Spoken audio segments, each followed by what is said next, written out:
তৃণমূলের প্রাক্তন কাউন্সিলর, তার স্বামী হচ্ছে বিরজু কেওট।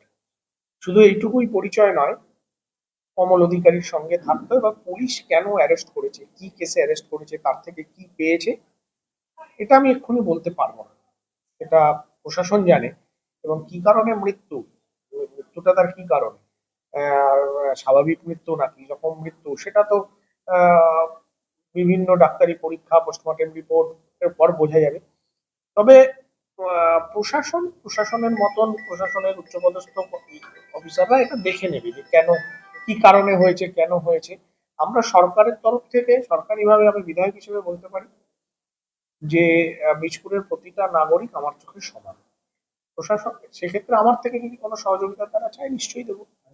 তারা বাড়ির লোক যে ধরনের সহযোগিতা চাইবে, আমি এই বীজপুরের প্রতিটা মানুষের বিধায়ক, ফলে মানুষ যে ধরনের, তাদের পরিবারের লোক যে ধরনের সহযোগিতা চাইবে তারা পাবে। দলের তো আমি বলছি তো, আমি প্রতিটা মানুষের বিধায়ক। দেখুন, এমনিতে আমার ওই যে বিরজু কেওট মারা গেছে তার স্ত্রীর প্রতি পূর্ণ সহানুভূতি আছে।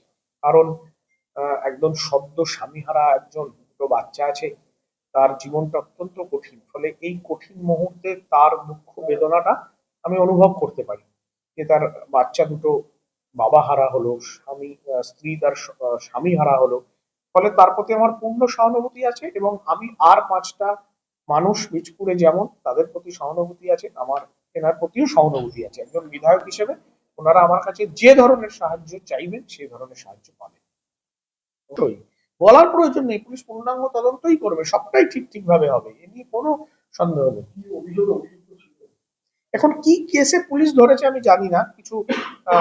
এখন এদের কাছে আমি আপনাকে বলি যে কমল অধিকারীর খুব ঘনিষ্ঠ ছিল এরা, ফলে এদের কাছে ইলিগাল আর্মস, প্রচুর টাকা পয়সা কোথায়, এই যে অজয় মালি, বিরজু কেওট, সোমনাথ গাঙ্গুলি এবং আরো কিছু আছে যারা পালিয়ে আছে, নানু, দেখছেন তো বীজপুরে একের পর এক আর্মস এদের থেকে, এর মধ্যে 9টা আর্মস রিকভারি হয়ে গেছে এবং আরো প্রচুর আর্মস আছে। ফলে কমল অধিকারীর খুব ঘনিষ্ঠ ছিল এরা, সমস্ত ইলিগাল কাজ এদের দিয়ে হতো। এবার পুলিশ তার মধ্যে কোন কি কারণে ধরেছে সেটা পুলিশই ব্যাপার। এবার পুলিশ তার থেকে কি পেয়েছে বা কেন ধরেছে, বীজপুরের প্রতিটা নাগরিকের বিধায়ক।